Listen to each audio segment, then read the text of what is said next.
Further remarks, Senator O'Ban. Thank you, Mr. President.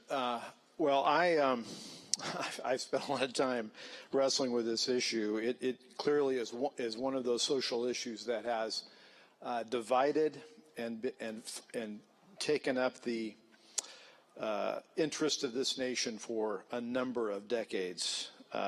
Supporters of I-1000 make a good point in that there is clearly contracting unfairness, and if this was all about trying to remedy that issue, there might be a different result in my thinking. But we've also met with those who are opposed to it, who have deep concerns that their representation in our four-year institutions will be negatively impacted by this initiative if we should pass it tonight, and the governor should, well, if we should pass it tonight, which I think raises the fundamental point of such a deeply emotional and an issue which divides us. Tonight, we're hearing it. We're hearing how deeply emotional this issue is. Mr. President, I submit this is the very issue we should submit to the voters. In fact, it was Initiative 200 decided by the voters. 59% of the voters who voted on this issue had the opportunity to voice their perspective on such a deeply controversial, emotional, important issue of our times, enacted I-200. Perhaps because things have changed, the voters will reach a different outcome. But my point, Mr. President, is this is the very issue. This is the very issue for why it should be submitted to the people, and to give the people the opportunity to weigh in.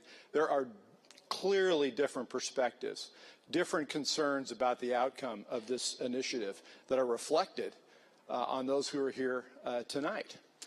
It is for that reason that we have the genius of the initiative process to help us resolve and think through and reach a consensus that only the people through the ballot box can do. I worry that by enacting I-200, if we should do so here tonight, it will be viewed as another decision by a body isolated and apart from the people who care so strongly about this issue.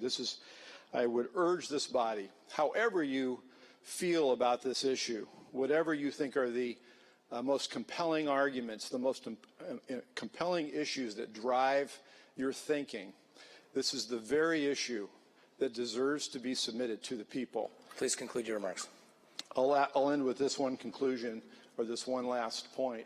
The way this initiative is worded, it creates the real question as to whether veterans will continue to enjoy the preferential treatment that they have earned in their hiring here for state and local government jobs. I represent JBLM and veterans in that area who are transitioning, many of them, out of the military. The last thing we should do is pass by this body tonight an initiative which may create a barrier for those men and women who served our country so well. Thank you, Senator. Your time has expired. Thank you. Further remarks, Senator